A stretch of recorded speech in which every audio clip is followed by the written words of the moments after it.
Hi all of U, എല്ലാവർക്കും ഈസിയിലേക്ക് സ്വാഗതം. നമ്മൾ രാവിലെ ചെയ്ത ചോദ്യപേപ്പറിന്റെ ഗണിതം പാർട്ട് 2 ഗണിതം ചെയ്തിട്ടില്ലായിരുന്നു. അപ്പൊ നമുക്ക് ഗണിതം നോക്കാം. ഓക്കെ. സോനു വടകരയിൽ നിന്നും അമ്മയുടെ വീടുള്ള എറണാകുളത്ത് ശനിയാഴ്ച കാലത്ത് 6:45 തീവണ്ടിയിൽ യാത്ര പോയി. ഉച്ചയ്ക്ക് ശേഷം 2:30 എറണാകുളത്തെത്തി. തുടർന്ന് ഒരു വിരുന്നിൽ പങ്കെടുത്ത ശേഷം രാത്രി 10:40 ബസ്സിൽ വടകരയ്ക്ക് തിരിച്ചു.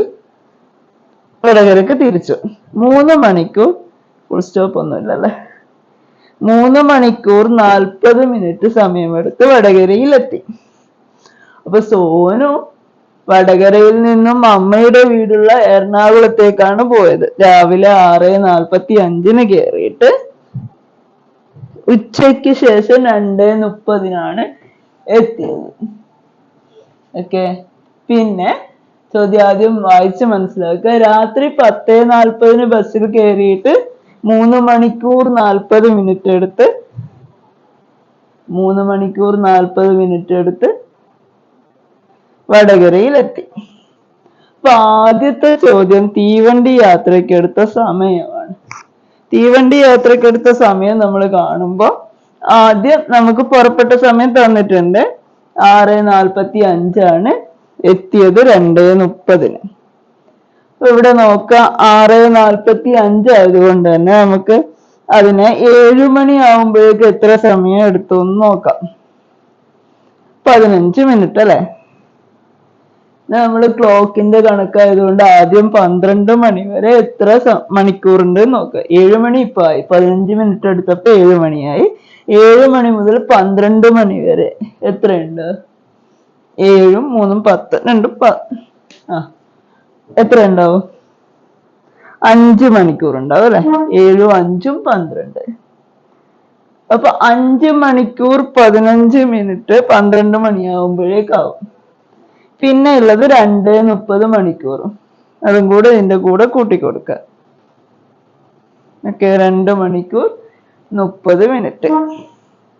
2:30 ആവുമ്പോഴേക്ക് 12 × 2:30 2 മണിക്കൂർ 30 മിനിറ്റ്. അത് രണ്ടും കൂടെ കൂട്ടി നോക്കിയേ. 7 5 2 7 30 15 45.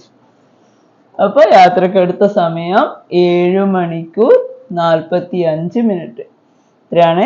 7 മണിക്കൂർ 45 മിനിറ്റ് ആണ് യാത്രക്കെടുത്ത സമയം. ക്ലിയർ അല്ലേ?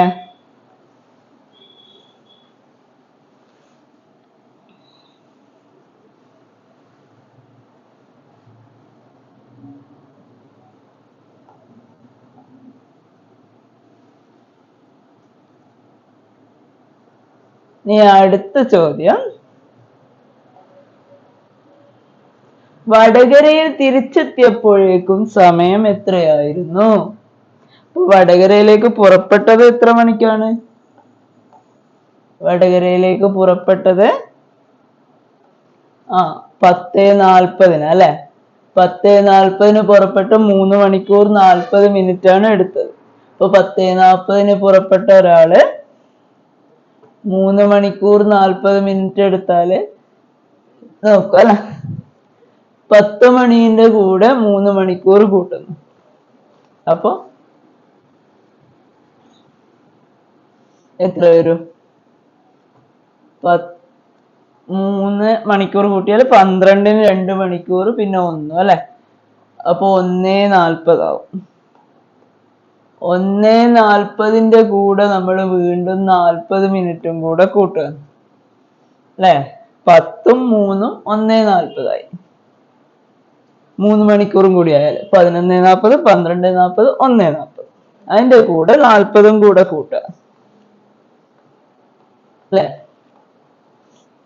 1:40 40 ആവുമ്പോ 1:60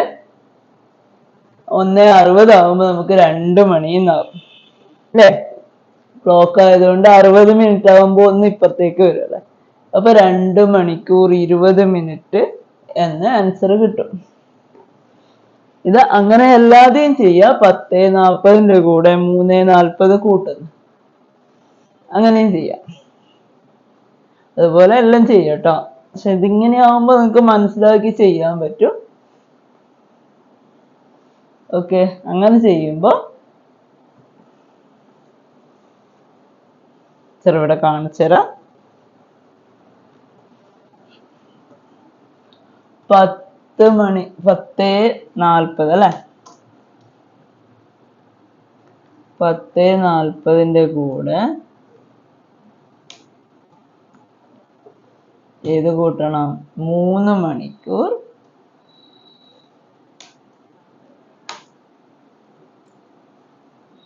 40 മിനിറ്റ് കൂട്ടണം. ഇങ്ങനെ ചെയ്യും. ഇപ്പൊ നോക്കിയേ, 0 0 കൂടെ കൂട്ടിയാൽ നമുക്ക് എത്ര കിട്ടും?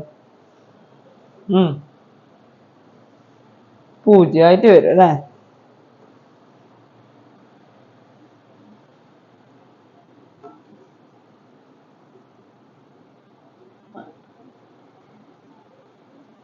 പൂജ്യം പൂജ്യം പൂജ്യം വരും. പിന്നെ കളറ് മാറിയില്ല, പിന്നെ 4 4 8 എന്ന് വരും ഇവിടെ അല്ലെ. 4 4 8 എന്നുള്ളത് നമ്മുടെ ഇവിടെ 60 മിനിറ്റ് ഇപ്പുറത്തേക്ക് എടുക്കുന്നത് കൊണ്ട് നമുക്ക് അവിടെ 2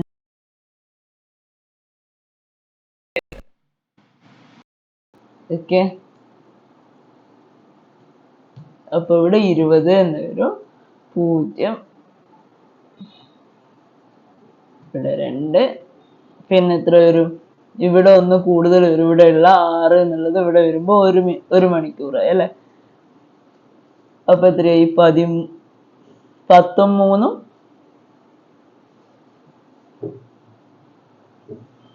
12 കഴിഞ്ഞാൽ 1 മണിക്കൂർ ആക്കണം. അപ്പൊ ഈ 1 ഇവിടെയുള്ള 1, അപ്പൊ എത്രയായി? 2:20 എന്ന് കിട്ടും അല്ലെ. അല്ലെങ്കിൽ 14:20 എന്ന് കിട്ടും. അതിനെ നമുക്ക് 2:20 ആക്കി മാറ്റുകയും ചെയ്യാം. ഓക്കെ, 14:20 എന്ന് കിട്ടിയത് എന്തായി? 2:20. അപ്പൊ തിരിച്ചെത്തിയ സമയത്ത് ഏതാണ്? തിരിച്ചെത്തിയ സമയം നമുക്ക് കിട്ടി 2:20 അല്ലെ. പിന്നെ യാത്രയ്ക്കും വിരുന്നിനുമായി ആകെ എത്ര സമയം എടുത്തു? യാത്രക്കും വിരുന്നിനും ആകെ എത്ര സമയം എടുത്തു? നമുക്ക് കിട്ടിയ ആൻസർ 2:20 ആണ്. ഇത് വീണ്ടും വേണ്ടി വരുന്നുണ്ട്. ഇവിടെ തന്നെ ടീച്ചർ ടൈപ്പ് ചെയ്ത് 2:20 AM-നാണ് എത്തുക. 2:20 രാവിലത്തെ പുലർച്ചക്കത്തെ 2:20 എത്തുന്നത്. അപ്പൊ യാത്രയ്ക്കും വിരുന്നിനുമായി ആകെ എത്ര സമയം എടുത്തെന്ന് നോക്കണം. 6:45 പുറപ്പെട്ടത്. എന്നിട്ട് നമ്മളിവിടെ കണക്ക് കൂട്ടി എത്ര കിട്ടിയത്? 7 മണിക്കൂർ 45 മിനിറ്റ് എടുത്ത് എവിടെ എത്തി? എറണാകുളത്ത് എത്തി. അതിനുശേഷം 2:30 എത്തി.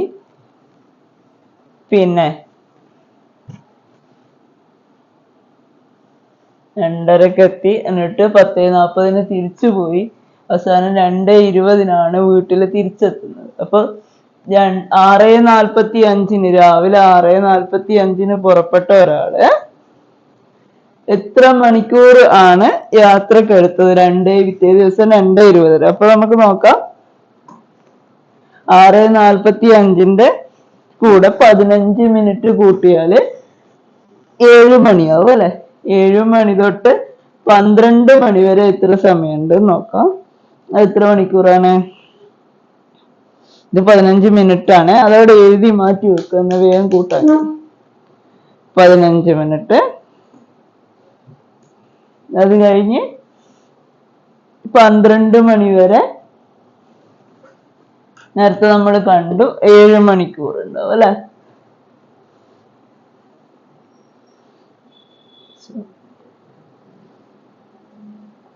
ആറ് 45 പുറപ്പെട്ടത്. അപ്പൊ 6:45 പുറപ്പെട്ട് 12 മണി വരെ, 7 മണി മുതൽ 12 മണി വരെ 5 മണിക്കൂർ. അല്ലെ? 5 മണിക്കൂർ ഉണ്ടാവും. വീണ്ടും 5 മണിക്കൂർ 0 മിനിറ്റ്. 12 മണി വരെ. ഇപ്പൊ 12 മണിയായല്ലോ, അതിന്റെ കൂടെ 12 മണി വരെ വീണ്ടും കൂട്ടണം. അന്ന് രാത്രി 12 മണിക്ക് എത്തുന്നില്ല, പുലർച്ചെ എത്തുന്ന അല്ലെ? അപ്പൊ ആ 12 മണിക്കൂറും ഉണ്ടാവും. പിന്നെ എത്തിയ സമയം ഏതായിരുന്നു? 2:20. ഇവിടെ മിനിറ്റ് ഇല്ലാത്തതുകൊണ്ട് നമുക്ക് 00 ഇട്ട് കൊടുക്കാം. പിന്നെ എത്തിയ സമയം 2:20 കൂടെ അതിന്റെ കൂടെ കൂട്ടുക. 2 മണിക്ക് 12 മണി തൊട്ട് 2:20 വരെ 2 മണിക്കൂർ 20 മിനിറ്റ്. ഇത് മുഴുവൻ കൂട്ടിയാല് നമുക്ക് കിട്ടുന്നതായിരിക്കും ആൻസർ അല്ലെ? ഇപ്പൊ നോക്കിയേ, ഇവിടെ 15 മിനിറ്റ് ഉണ്ട്. ഇതിന്റെ ടീച്ചർ കുറച്ച് ഇങ്ങോട്ട് മാറ്റി വെക്കുന്നുണ്ട്. ഓക്കെ, ഒരു 15 മിനിറ്റ് ഉണ്ട്. പിന്നെ 5 മണിക്കൂർ, 12 മണിക്കൂർ, ഇതെല്ലാം കൂടെ കൂട്ടണം. അപ്പൊ നമുക്ക് നോക്കിയാൽ 5:00 അല്ലെ?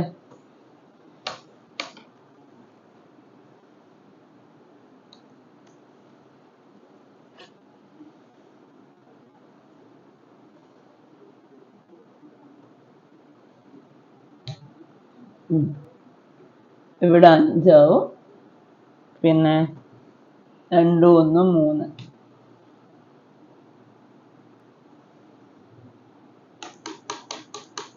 ഇവിടെ 35 എന്ന് കിട്ടിയല്ലേ? 35 മിനിറ്റ്. പിന്നെ 12 5 17. 17 12 5 17. 17 2 19 അല്ലെ? അപ്പൊ 19 മണിക്കൂർ 35 മിനിറ്റ് എന്ന് ആൻസർ കിട്ടും. ആൻസർ കിട്ടുക 19 മണിക്കൂർ 35 മിനിറ്റ് എന്ന് കിട്ടും. ക്ലിയർ അല്ലേ? അപ്പൊ ആകെ എടുത്ത സമയം 19 മണിക്കൂർ 35 മിനിറ്റ് ആണ്. തലേ ദിവസം പുലർച്ചെ വന്ന ആള് പിറ്റേ ദിവസം പുലർച്ചെയാണ് തിരിച്ചെത്തുന്നത്. അപ്പൊ എടുത്ത സമയം നമ്മൾ കണ്ടെത്തി 19 മണിക്കൂർ 35 മിനിറ്റ്. ഇനി ക്ലോക്കിൽ വരക്കാനാണ്. സോനു വടകര വീട്ടിലെത്തിയപ്പോൾ ഉടനെ ക്ലോക്കിൽ നോക്കി. അപ്പൊ കണ്ട സമയം എത്രയോ? അപ്പൊ തിരിച്ചെത്തിയ സമയം നമ്മൾ നേരത്തെ കണ്ടുവച്ചിട്ടുണ്ട്, 2:20 ആണ്. ഇപ്പൊ 2:20 ക്ലോക്കിൽ വരച്ചു കൊടുക്കുക അല്ലെ? ഇതിനെ 4 ഭാഗമാക്കി. ഇവിടെ 12 ക്ലോക്ക് വരക്കുമ്പോ ശ്രദ്ധിക്കുക, ഇവിടെ 6, ഇവിടെ 3, 9 അല്ലെ? എന്നിട്ട് ഇവിടെ കറക്റ്റ് ആയിട്ട് നമ്മൾ 1 2 ഒക്കെ ഇട്ട് കൊടുക്കുക. എന്നിട്ട് 2:20 എന്ന് പറയുമ്പോൾ കുറച്ചൊന്ന് ഇതാക്കിയിട്ട് ഇവിടുന്ന് അല്ലെ സെന്ററിൽ ഒരു കുത്തിടുക. 2:20 മാർക്ക് ചെയ്ത് കാണിച്ചെടുക്കുക.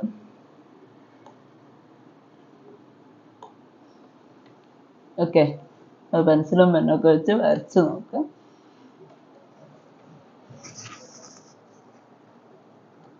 അടുത്തത് ഭക്ഷണമുറിയുടെ ചോദ്യം വായിച്ചത്. ഇവിടെ ഒരു ചതുരം തന്നിട്ടുണ്ട്. ഇത് ഭക്ഷണമുറിയായിട്ടാണ് കണക്കാക്കുന്നത്. പാലവയൽ സ്കൂളിലെ ചതുരാകൃതിയിലുള്ള ഒരു ഭക്ഷണമുറിയുടെ ചിത്രമാണ് തന്നത്. അകവശം മോടി കൂട്ടുന്നതിനായി 8040 രൂപയുടെ പെയിന്റ് വാങ്ങി 4 ജോലിക്കാർ വീതം 3 ദിവസം പ്രവൃത്തി ചെയ്തു. ഒരു ദിവസം ഒരാൾക്ക് 950 രൂപ കൂലിയാണെങ്കിൽ ഭക്ഷണ ചെലവ് ആകെ 690 രൂപ. ഭക്ഷണ ചെലവ് 690 രൂപയായി. അപ്പൊ ഇവിടെ ആദ്യത്തെ ചോദ്യം ചോദ്യം മുറിയുടെ ചുറ്റളവാണ്. ഡയറക്റ്റ് ചോദ്യമാണ്, നിങ്ങൾക്ക് എളുപ്പത്തിൽ ചെയ്യാൻ പറ്റും. 18 12 30 30 60. അപ്പൊ 60 മീറ്റർ ആണ് ചുറ്റളവ് എന്ന് കിട്ടും.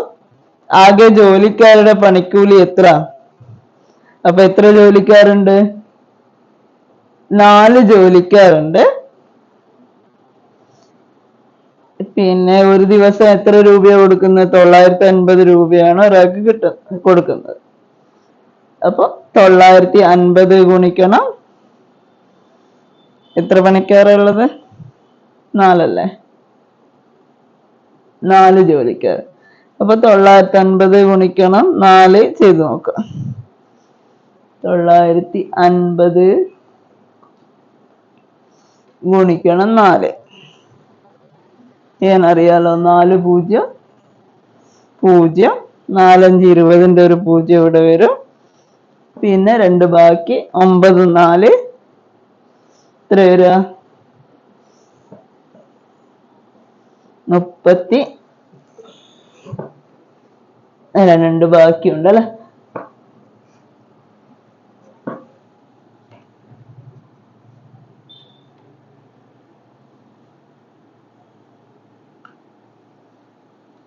മുപ്പത്താറും 2 38 അല്ലെ? 3800 രൂപയാണ് വരിക അല്ലേ? ഇവിടെ കിട്ടും 3800 എന്ന് കിട്ടും. അടുത്തത് ആകെ എത്ര രൂപ ചിലവഴിച്ചു? അപ്പൊ നമുക്ക് ഇത് മാത്രം മതിയോ? പോരാ. 3800 രൂപയാണ് ആകെ. 3800 പോരാ, ആകെ ജോലിക്കാരുടെ പണിക്കൂലിയാണ് ഇവിടെ ചോദിച്ചത്. ഇത് ഒരു ദിവസത്തെ 4 ആളെ പണിക്കൂലിയാണ്. അങ്ങനെയാവുമ്പോ 3 ദിവസം പണിയെടുത്തിട്ടുണ്ട്. അപ്പൊ നമ്മൾ വീണ്ടും 3800 ഗുണിക്കണം എന്ത് ചെയ്യണം? 3 ചെയ്യണം. അപ്പൊ 2 0 അവിടെ എടുത്തിടാം. ബാക്കി 38നെ 3 കൊണ്ട് ഗുണിച്ചാൽ 8 3 24ന്റെ 4 2 ബാക്കി 3 9 2 11. 11,400 രൂപയാണ് ആകെ ചെലവ് വരിക. കൂലി ചെലവാണ്. അതിന്റെ കൂടെ ഒരു ദിവസത്തെ ഭക്ഷണത്തിന് 690 രൂപയാണ്. അങ്ങനെയാവുമ്പോ ഒരു ദിവസത്തെ ഭക്ഷണത്തിന് 690 രൂപയാവുമ്പോ 3 ദിവസത്തെ ഭക്ഷണത്തിന്റെ പൈസയും കൂടെ കാണേണ്ടി വരും. ഇല്ല, ഭക്ഷണത്തിന്റെ ആകെ ചെലവ് 690 രൂപ. അപ്പൊ ഈ 690 രൂപയും ആകെ ചെലവ് ചോദിച്ച് എന്തൊക്കെ കൂട്ടണം? ഈ 690 രൂപയും 11,400 രൂപയും പിന്നെ പെയിന്റിന്റെ പൈസ 3ഉം കൂടെ കൂട്ടാം. ആകെ എത്ര രൂപ ചെലവഴിക്കേണ്ടി വന്നിട്ടുണ്ട് പെയിന്റ് അടിക്കാൻ എന്ന് കിട്ടും ഇല്ലേ? അപ്പൊ അത് കൂട്ടി നോക്കുക. 11,400 കൂട്ടണം 690 കൂട്ടണം. ടീച്ചർ ഇങ്ങനെ ചെയ്യാം. 11,400 കൂട്ടണം 11,400 കൂട്ടണം 690 കൂട്ടണം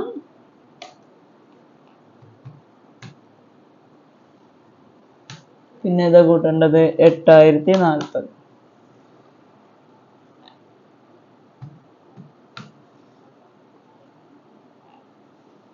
8,040. ഓക്കെ അല്ലേ? ഇത് മുഴുവൻ കൂട്ടി നോക്കി ആകെ ചെലവ് മനസ്സിലാവും. ഇവിടെ 0 9 4 13ന് 3 1 ബാക്കി 6 4 10 1 11ന്റെ 1 ഇവിടെ ഇടാം.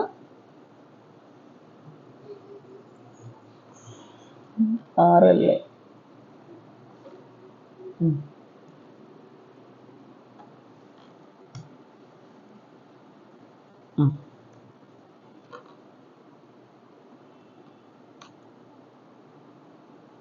പിന്നെ 8 1 9 വരും.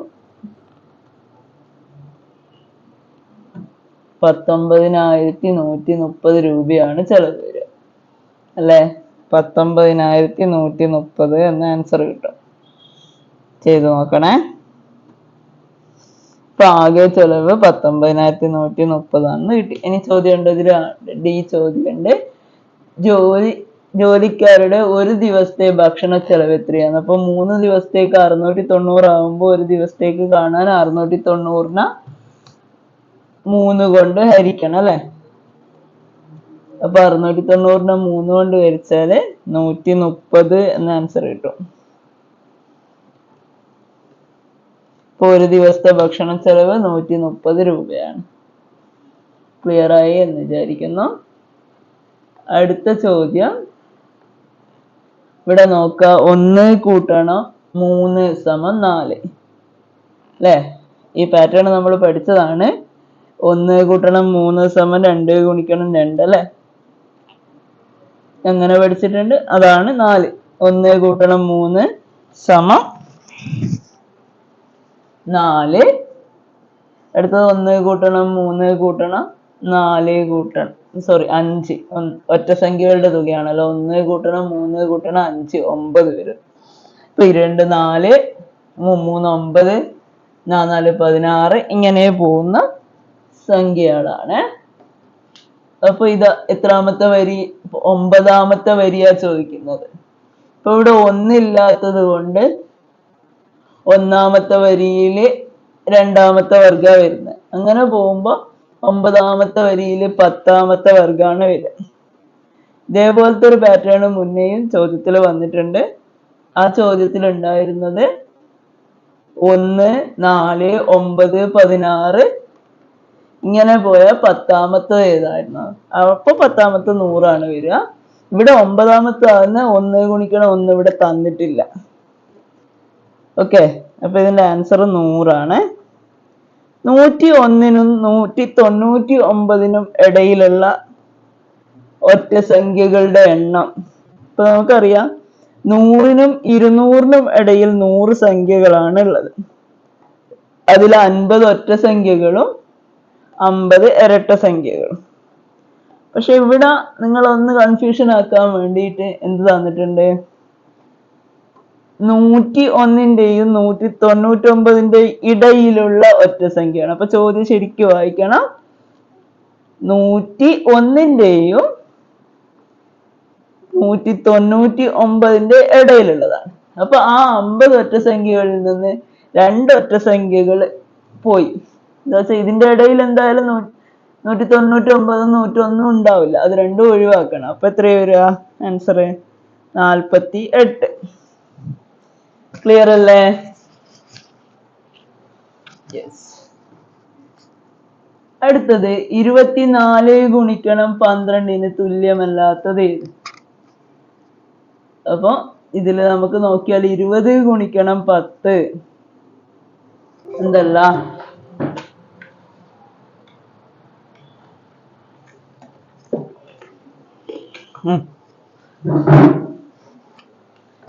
20 ഗുണിക്കണം 10 കൂട്ടണം 20 ഗുണിക്കണം 1 കൂട്ടണം 10 ഗുണിക്കണം 2. ഇതൊരിക്കലും ഇതിന് തുല്യമല്ല. 10 ഗുണിക്കണം 2 എന്ന് എഴുതിയിട്ടുണ്ടെങ്കിൽ അതിനെ 20 കൊണ്ടും ഗുണിക്കേണ്ടി വരും അല്ലെ. ഇത് തെറ്റാണ്. അപ്പൊ ആദ്യം തന്നെ തെറ്റായത് തുല്യമല്ലാത്തത് കിട്ടുന്നുണ്ട്.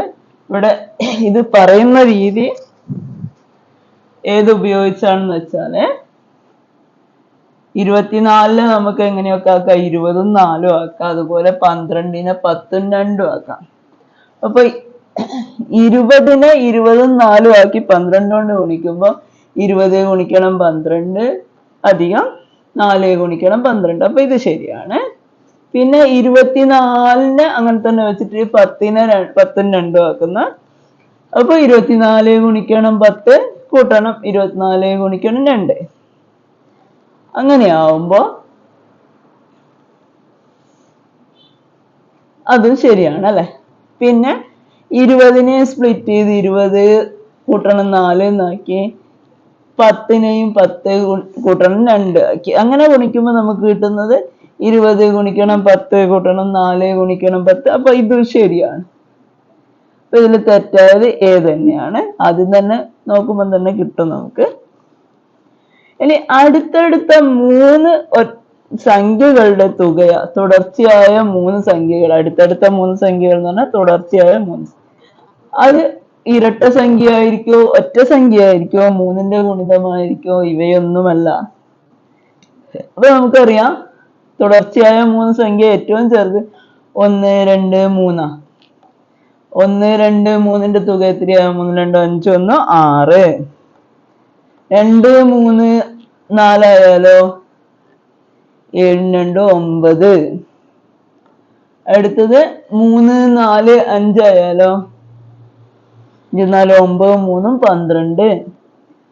അപ്പൊ ഇതിൽ ഒറ്റ സംഖ്യയും വരുന്നുണ്ട്, ഇരട്ട സംഖ്യയും വരുന്നുണ്ട്. അപ്പൊ അത് രണ്ടും അല്ല. പിന്നെന്താ? 6 3ന്റെ ഗുണിതാണ്, 9 3ന്റെ ഗുണിതാണ്, 12 3ന്റെ ഗുണിതാണ്. ഇതല്ലാതെ തന്നെ നമ്മൾ പഠിച്ചു വെക്കണം, അടുത്തടുത്ത 3 സംഖ്യകളുടെ തുക എപ്പോഴും 3ന്റെ ഗുണിതമായിരിക്കും. ഇത് ഏറ്റവും വലിയ നാലക്ക സംഖ്യയിൽ നിന്ന് നാലക്ക സംഖ്യയും ഏറ്റവും ചെറിയ അഞ്ചക്ക സംഖ്യയും തമ്മിൽ കുറച്ചാൽ ആൻസർ 1 ആണ്. അത് നിങ്ങൾക്ക് അറിയാലോ അല്ലെ? എത്ര വരും? ഏറ്റവും വലിയ നാലക്ക സംഖ്യ 999, മറ്റത് 10,000. നാലക്ക സംഖ്യ 9,999, മറ്റേത് 10,000. 10,000 നിന്ന് 9,999 കുറച്ചാല് 1 എന്നാണ് ആൻസർ കിട്ടുക. ഇത് ആൻസർ 1. അടുത്തത് 2 പന്തിനും 4 ബലൂണിനും കൂടെ 120 രൂപയാണ്. ഒരു പന്തിന്റെ വില തന്നെയാണ് 2 ബലൂണിന്. അപ്പൊ ബലൂണിന്റെ വില എത്ര? അപ്പൊ ഒരു പന്തിന്റെ വിലയാണ് 2 ബലൂണിനെങ്കിൽ 4 ബലൂണിന് 2 പന്തിന്റെ വിലയായിരിക്കും അല്ലേ? അല്ലേ? ഓക്കെ. അപ്പൊ നമുക്ക് ഇവിടെ 4 പന്തിന്റെ വിലയാണ് നമുക്ക് തന്ന 120 രൂപ എന്ന് മനസ്സിലാക്കാം.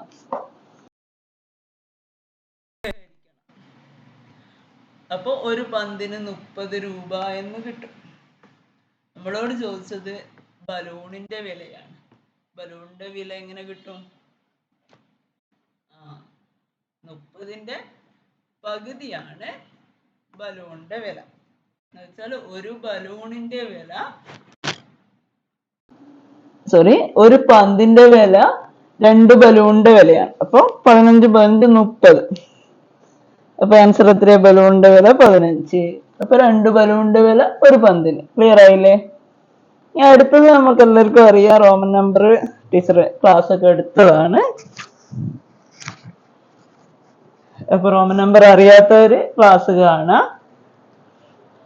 2000 എന്നെങ്ങനെ എഴുതാം? നമ്മൾ പഠിച്ചിട്ടുണ്ട് IVX LCDM എന്ന് പഠിച്ചിട്ടുണ്ട്. M 1000 അല്ലെ? പിന്നെ 2000 എഴുതി 34. 30 എങ്ങനെ എഴുതാം? 3 10.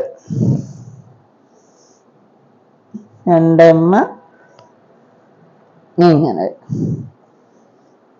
അല്ലേ? പിന്നെ 4 എങ്ങനെ എഴുതാം? 4 എഴുതാൻ നിങ്ങൾക്കറിയാം, 4ാം ക്ലാസ്സിലെ കുട്ടികളല്ലേ? ഓക്കെ. 2034 എന്ന് എഴുതി. ഇനി അടുത്തത് ആകെ എത്ര ചതുരങ്ങളുണ്ട്?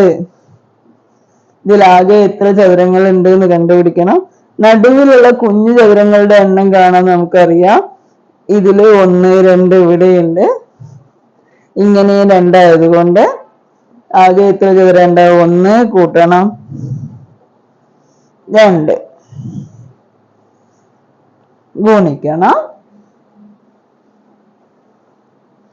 1 കൂട്ടണം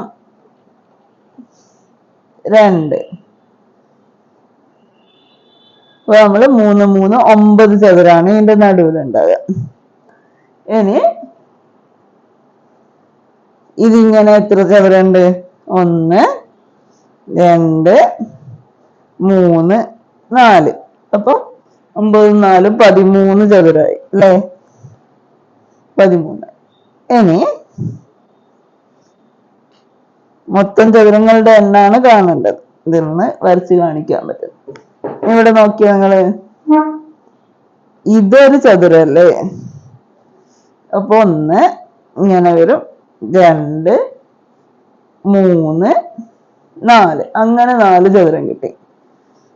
അപ്പൊ 9 4 13 കിട്ടി. അതിൻ്റെ കൂടെ 4 കൂടെ കിട്ടി. അപ്പൊ എത്രയായി?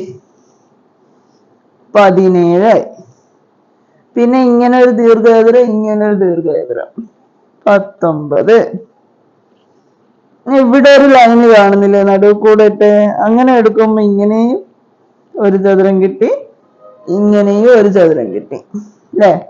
പിന്നെ ഈ ലൈനിനെ ബേസ് ചെയ്തിട്ട് ഇവിടെ ഒന്ന് കിട്ടും, ഇവിടെ ഒന്ന് കിട്ടും. അപ്പൊ അതും 4 എണ്ണം വന്ന്. അപ്പൊ 19ഉം 4ഉം 23 ചതുരങ്ങളാണ് കിട്ടുക. എത്ര കിട്ടാ? 23 ചതുരങ്ങൾ. എത്ര കിട്ടാ? 23 ചതുരങ്ങൾ. അടുത്തതൊരു പാറ്റേൺ ആണ്. 10, 15, 12, 19, 15. ഇവിടെ നോക്കി നിങ്ങൾക്ക് കാണാം രണ്ട് പാറ്റേൺ മിക്സ് ആയതുപോലെ അല്ലെ. 10 പിന്നെ 12, 15. 10ഉം 2ഉം 12, 12ഉം 3ഉം 15. അടുത്തതിനെ നോക്കി അങ്ങനെയാവുമ്പോ 15ഉം 4ഉം 19, 19ഉം 5ഉം എത്രയാണെന്നാണ് കാണേണ്ടത്. 19ഉം 5ഉം 24 അല്ലെ. അതാണ് അടുത്ത സംഖ്യ. അടുത്തത് ലാസ്റ്റ് ക്വസ്റ്റ്യൻ. 20 ലിറ്റർ വെള്ളത്തിൽ 20 ലിറ്റർ ഉള്ളളവുള്ള ഒരു പാത്രത്തിൽ 20 ലിറ്റർ പാല് കൊള്ളും. മുഴുവനായിട്ട് എടുക്കുകയാണെന്നുണ്ടെങ്കിൽ 20 ലിറ്റർ പാല് കൊള്ളും. പക്ഷെ അതിലുള്ളത് 4 ലിറ്റർ 375 മില്ലിയാണ്. ഇനി അത് നിറയാൻ എത്ര ലിറ്റർ പാല് വേണം എന്നതാണ് ചോദ്യം.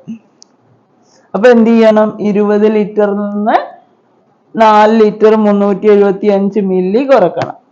അപ്പൊ 20 ലിറ്റർ 000 മില്ലി. അപ്പൊ 1 ലിറ്റർ എന്ന് പറഞ്ഞാൽ 1000 മില്ലി ലിറ്റർ അല്ലെ. ഇവിടെ 4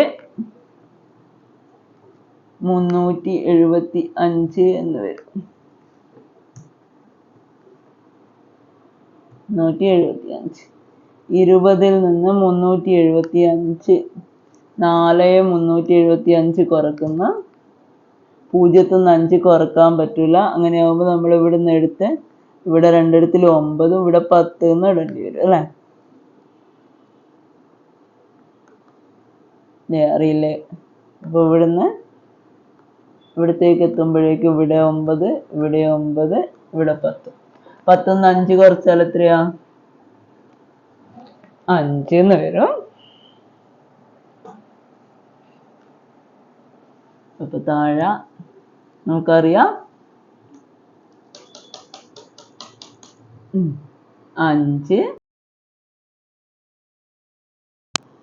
പിന്നെ 9 നിന്ന് 7 കുറച്ചാൽ 2, 9 നിന്ന് 3 കുറച്ചാൽ